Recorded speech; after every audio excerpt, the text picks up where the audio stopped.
Welcome to Archways Threads, a show focusing on the threads of family and recovery support services that help make up the tapestry of life in recovery. Join us as we share stories from peers and participants in the field and practice of peer recovery support and family support and strengthening. And now, your host, Archways CEO, Michelle Lennon. Hello, I'm Michelle Lennon, your host of Archways Threads, and I'm going to be joined today by Darryl Lennon, who is sharing on being a person in recovery and experiencing surgeries and what to do about pain meds. He is currently working at a homeless shelter. He is a dad, and he also owns his own business. He formerly worked in peer recovery support services and now is using those skills working with people experiencing homelessness. So join us for our talk today. Hello, everyone. My name is Michelle Lennon, and I am the host of Archways Threads, a podcast for family support workers and peer recovery support workers. And today, my guest is Darryl, and Darryl is a person that has been in, a solid recovery really since about 2013 when he first started the journey and really fought for his recovery over the past, many years actually, and has been solidly on a pretty stable kind of maintenance recovery kind of, season, I guess, for the past 2 years after another surgery. And just to tell a little bit of your story, Darryl, how did your addiction really get its start? My first start with addiction was really, although I tried some drugs recreationally, my first experience with addiction was falling 40 feet off a roof in 2009. Yeah, so 2009, you fell 40 feet off a roof. I was somebody who was looking up the statistics at 30 feet. Fatality rate is 50%. So it's pretty miraculous that you even survived that initial fall in 2009. And how did the addiction take place? I had to stay in a rehab to learn how to walk again and was given enough pain meds to kill a horse, basically. And, in hindsight, I wish I had never really started with pain meds or at all. Yeah, but, I hear that and also wonder how would you have walked again? And I think that's one of the tensions we see often in the medical field is, how do we manage pain for people who can't take pain meds? But at the time you didn't know, right, that your body was going to react that way and that addiction would take root. And it was an astronomical amount of pain meds by today's standards that you will prescribe legally, originally. But then things kind of went awry in your story a little bit, right? And so what happened when the pain meds no longer were coming from the doctor? What precipitated that? I think going from prescription medications to not having a prescribing doctor anymore led me to make decisions to medicate myself and buy a less safer supply of things and jeopardize my safety and safety of people around me. That led you to experience homelessness for 3 years, you had shared. And, it's a lot of hardship for you and for your family. Yeah, I'd agree with that. And then you initiated recovery how? Going into a program, Teen Challenge. Mm-hmm. And what did that program do for you? It allowed me the separation I needed, not just my body, but my brain, to be away from the substances long enough to have a fighting shot at it. Yeah. Recovery. Yeah. Yeah. And then fast forward, you sustained recovery, an abstinence-based recovery for about 3 years in that program. But you still had some medical stuff going on. Right. Yeah. And then had multiple surgeries and ended up having to go through that, required you being back on pain medication. And, tell me about those choices. Like, what was that like knowing that the doctors were telling you you are going to be on pain medication. We are going to give you this, knowing that you also have the disease of addiction that's rooted in your brain. We know that because of the type of addiction that you have, right? The type of substance use disorder. And how is that really for people? Because I think sometimes I hear two different things, right? From people that go through some of what you've gone through. That it's like, yippee, I can get it and I can get it legally. And then I hear other people that they're terrified. And other people that, the surgeon basically, that I talked to, had said that if people say they go through some of the surgeries that you've gone through without pain medication, that they're lying.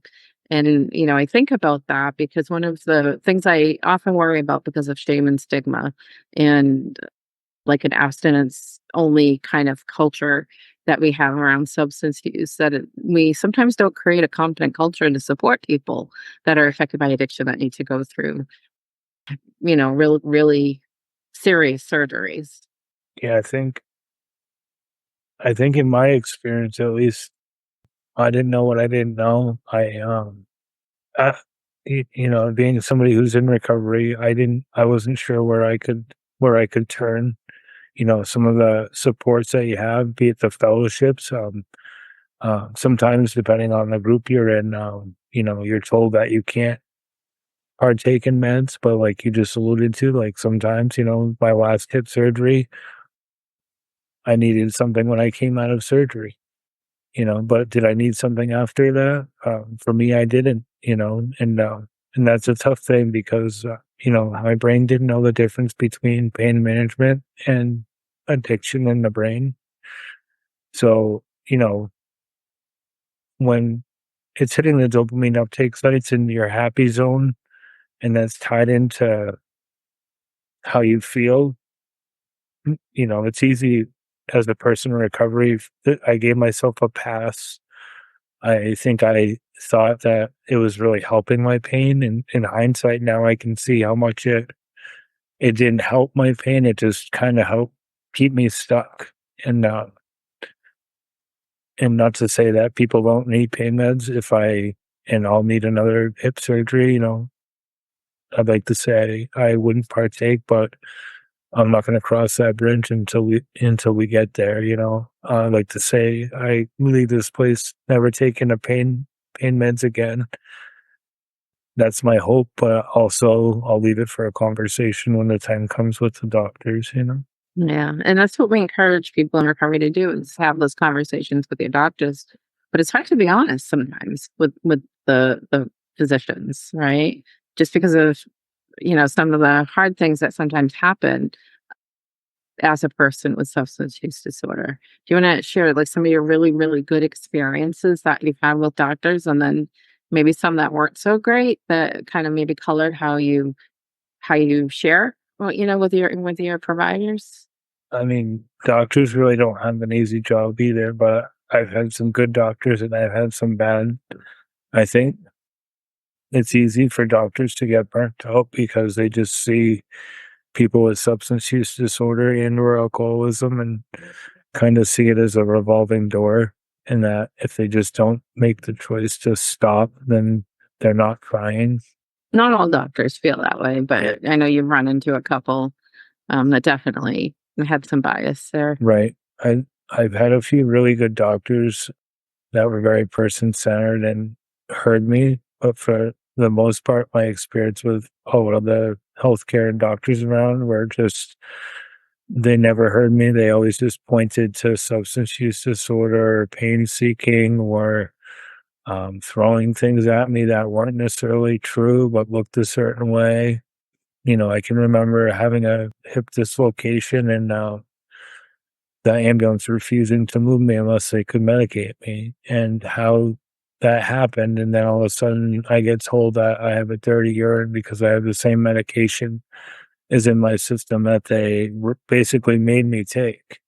Mhm. And, that is hard because it's like, for me, my personal choice was I didn't want it, but had to take it. And then there's consequences anyways. Yeah. And in that particular case, you had shared with me what had happened. The ambulance provided you the medication. After a dislocation, they had to wrap you up like a little burrito and carry you down a set of stairs and out the door. And basically said without medication, that the pain was too great. They wouldn't be able to move you. And then you were brought to a hospital and they gave you further meds at the hospital because they had to reduce your hip. And that was all good. And then they told you to follow up with your doctor where you had the hip surgery. And that's where things kind of went awry because they did a urine analysis on you and it was positive for an opiate. Even though it was legally prescribed from another hospital, those hospital records don't necessarily get shared. And that's when they refused to manage your pain medication further. And really, they denied you care based on this bad information, more or less. And it's not like they weren't told, because I know that you had shared with them that, the situation that happened. But then you had a surgeon that kind of advocated for you and ended up carrying you through that time, managing your pain medication at that time. But it still created some difficulties for you because you didn't have that support from actual pain management doctors, right? Like what made it difficult for you? Do you remember? I think the whole thing was hard because when you talk about being a person in recovery, it's still frowned upon and still, I think, taken out of context where you're basically told you're not allowed to take pain medication or you're not in recovery, basically. And I think that's the hardest part is because you're in recovery, except you got what people think is going on, guiding what is going on. So I don't know. It is a hard thing to do. And I think, where can you share that with people where it's not going to be used against you? And I think it's hard in recovery because there's not a safe place to share that all the time. Yeah. I think back about, my own experiences. Like I was surrounded by, like I have a really healthy social network, of people that I can trust and I can go to.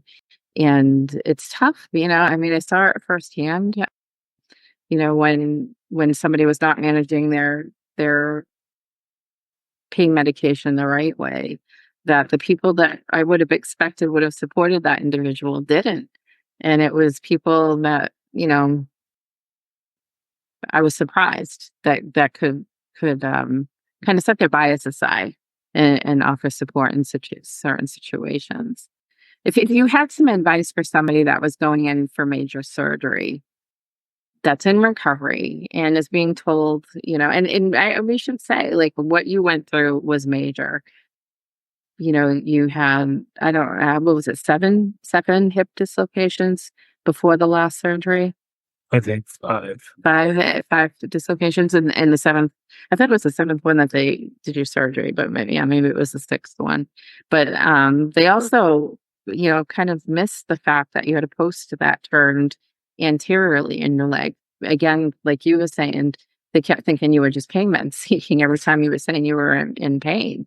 And it wasn't until they actually opened you up, right, that last surgery, to find out that the post had turned. And, it was a surgeon from Dartmouth who actually apologized to your mother. I remember being there when that happened and that they just missed it, and I think that also happens to people with substance use disorder too often that, even when you have an advocate, even when you have people in your corner, things can get missed because they're not looking for it, because they're not looking beyond the addiction, and that's really unfair. What else? What about your last surgery and actually the surgery before that too? You did really well with like managing having pain medication after the surgery and then setting it aside. Do you want to share a little bit about how you managed that? I think I just got to the point where I was asking myself, do I want it or do I need it? And having to just come to terms with that.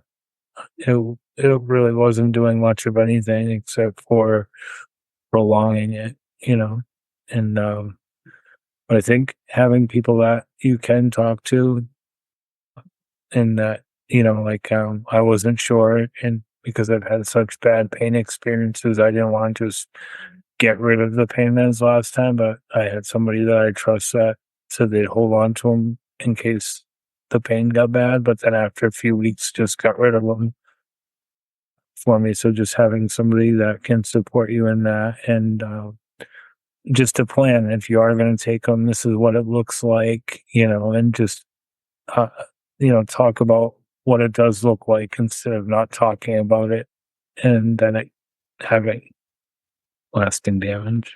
And that person was not a family member, Right. right? And was somebody that had 30 years of recovery behind them. Right. So somebody that really could understand both where you were coming from and, as you would say, all the tricks. you know, how important was that, having that person, in your corner? It's super important, especially, I'm somebody that just has super trust issues, so I pretty much don't trust anybody. So just, like I said, even one person that you can absolutely trust, uh, and I know that that person shared their personal experience of what they had going on, and, I know that person would never harm me. So super important to have somebody, that person does have long-term recovery, but it doesn't have to be somebody in recovery, just somebody that you trust that is on your team that is going to root for you no matter what, and super important, even if they're not in recovery. But hmm Did you have that plan before you headed into that last surgery? Or was that something that came up after you were back on the pain meds and you knew you had to find some accountability? Like, what was that process like for you? I think, it, that night I came home, I sat and looked at my prescription all night long and asked myself that question: Do I want it or do I need it? And the truth was, I wanted it and I didn't need it. And maybe I was going to need it. And, it was a very natural conversation with that person who was a friend of mine and a support of mine. And I've been there through a couple of times where I didn't make the right decisions, and he didn't judge me. So I know that, having that person that I could tell anything to is really a lifeline and could save somebody. So super important.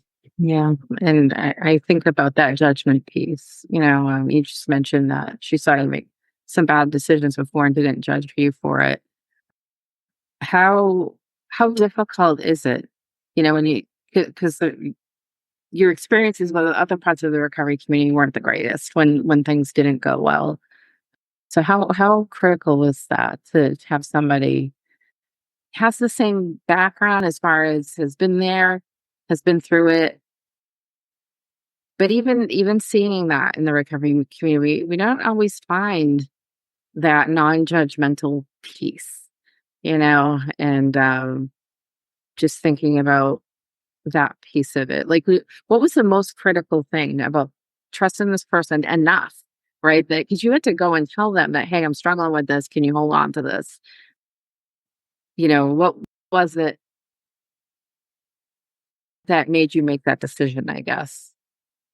I think it was that person too, because like they cared enough to just say, "Hey, how's it going?" And I probably should have gone to bed because it was like surgery, but instead I went to a conference. So I think it was just natural. She was at the same conference, and super important to be able to trust. There's a lot of good people in the fellowship that you can trust, but I think not everything said in a meeting stays in a meeting, and that's part of sharing your story too. I think that sometimes sharing your story, can be used against you. So I think it's super important to have people in your corner that you can trust. Now, if somebody doesn't have somebody like that, what would you suggest for them? Uh, Peer supports, any type of peer supports, whether it be online or recovery community organization or a mental health peer support person, somebody with lived experience speaks volumes in other people's lives, no matter what part of here it is. Mm. So you have worked as a recovery coach at one point, and you made the choice actually to resign because you wanted to get these things in order as far as your health. And I know I was just having a discussion this morning with someone about addiction being a chronic, recurring, brain disease, right? We talk about the changes in the brain that happen with people that their problematic substance use rises to the level of addiction. And you're somebody that was diagnosed with substance use disorder severe, which basically says you have the disease of addiction running in your brain. Looking ahead, do you see things that you would imagine you would take as precautions? Because I think about how we talk about like the maintenance stage of recovery, and for some people, maintenance is the rest of their lives because, the brain changes have been made. Right now, we don't know too much. I think we sometimes we forget the brain is an organ. And, like when you break a leg and your leg is set and we can put it under an x-ray and see, oh, it's fixed. After, the joint calcifies, like you see the healing that goes on. We don't get that with the brain and with the disease of addiction. Pretty much we look at like the symptoms, we see these behaviors. You have, we say you have substance use disorder severe, likely because of the type of medication you are on for the length of time you were on them. And then, the cravings and, the reactive nature and stuff. Some of the things that you've experienced through your history, since your accident. What are some of the precautions that you take today, as far as sustaining and maintaining your recovery? Because it took a long time for you to get there, right? To address these medical issues and then to be able to sustain and maintain your recovery for the past 2 years. So what are some of the things that you think you do to be able to do that? For me, I don't go every week, but at least once a week to a meeting. And I think in my case, I don't always hear something that's going to change my life, but I hear something that reminds me of where I came from and that I do have to be on guard and that I don't got it. I think that, when I did work as a peer support worker, I did get to a place where would say, oh, I live meetings every day, or, I don't need to go to a meeting. And that only hurt me, I probably should have been saying other things like, I need to work on my own recovery, but, helping other people with their stuff isn't working on your own stuff. So I would say, find a meeting of trusted people. Now it's a home group that I go to, but it's people that I've known for quite a while that, I know are like-minded and want recovery, and they want recovery for other people. So I'm going to put myself in places that are going to better line me up to do that. I'm not going to go back to my old stomping grounds, or I might go try to pull somebody out, and I might take somebody with me to do that, but I'm not going to go there because I'm not trying to remember any of those old behaviors. So I'm gonna train my brain to do different things, to think differently. I'm gonna talk differently about myself and others. Mm, I think thinking about other people was huge. Like when I was using, that's what I do is I just think about me, me, me, Mm. and it's nice and it's kind of freeing to think about other people and put other people first. And I don't always do that, but I'm working on it. You had mentioned to me at one point too that your faith plays a big part in your recovery. Do you want to share a little bit about that?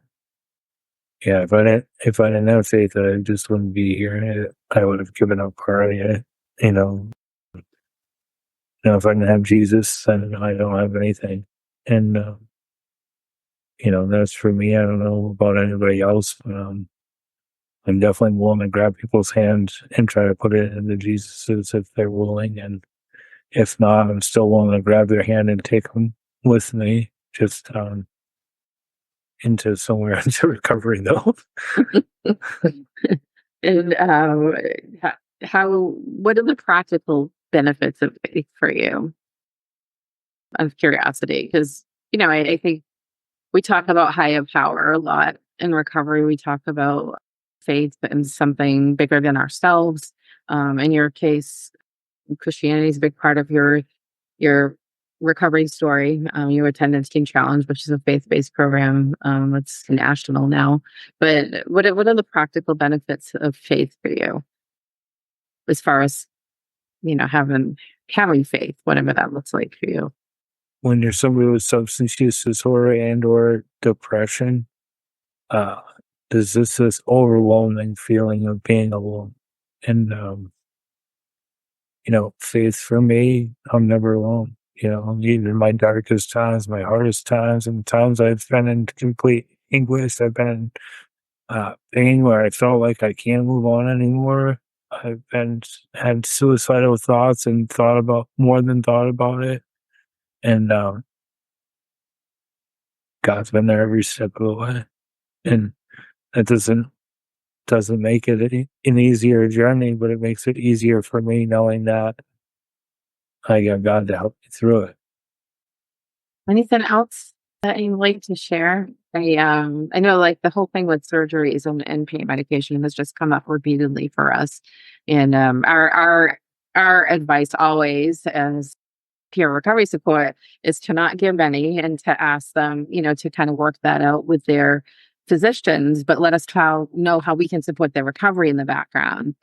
We would, as peer support specialists, like, it would be unethical for us to hold somebody's pain medication, like what you were saying, but we could definitely help facilitate that for them to find that trusting adult in their, I say adult because this had come up with a teen recently, but find that trusting adult that can manage that, hold on to it or have those conversations. We've talked, I know, with one individual about just getting a Vivitrol shot for a month, and that there are options that you can discuss with your doctors. So we try to be up on what are the opportunities out there to help get separation after a surgery. What are the supports? And it's just always such a good feeling for people when they have a plan and they're able to stick to it and they can manage it. Sometimes things go wrong. I mean, that's just been the reality that we've seen. But just thinking of how sustaining recovery sometimes involves, these medical procedures that are major, and what you need to do to manage that. It's a big topic that we've seen recently, and I appreciate you sharing, some of your experiences. Any last minute things you can think of that you'd share? If you need help, just ask for it. Yeah. Yeah. Which is easier said than done sometimes, especially with family members or, your closest friends, your coworkers, but hopefully, being in the peer world, and I would say the peer community is pretty good about vetting people, and knowing, I know who it is that who had supported you. And I think of that individual, and she's absolutely somebody I would go to help for too, and sometimes it takes that, right? The community kind of vetting who are those trusted people, come hell or high water, they're there to support and have your best intentions at heart. And I think sometimes too, as peers, we get caught up in watching people go through a struggle and then kind of lose faith in them, maybe because we looked up to them too much and forget that sometimes, where they've come from, is difficult too, and I would think, not judging people still, even if they've worked in this field,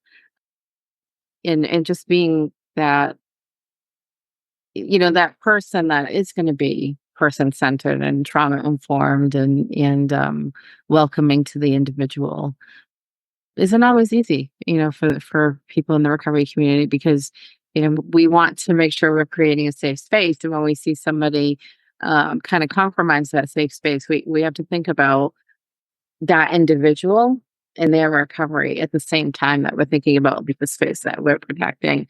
And sometimes those boundaries get a little mixed up, I think, for people. All right. Well, thanks for being with me this afternoon and kind of sharing in your experience. This topic has come up 3 or 4 times just in the past month for us, and we figure who better to talk about it than somebody who has been through some of this. So thanks for joining us. Thank you for listening to Archways Threads. If there is a topic you'd like to see us cover, email us at podcast@archwaysnh.org or call us at 603-960-2128. Visit our website at archwaysnh.org to learn more about the Archways family of recovery and family resource centers.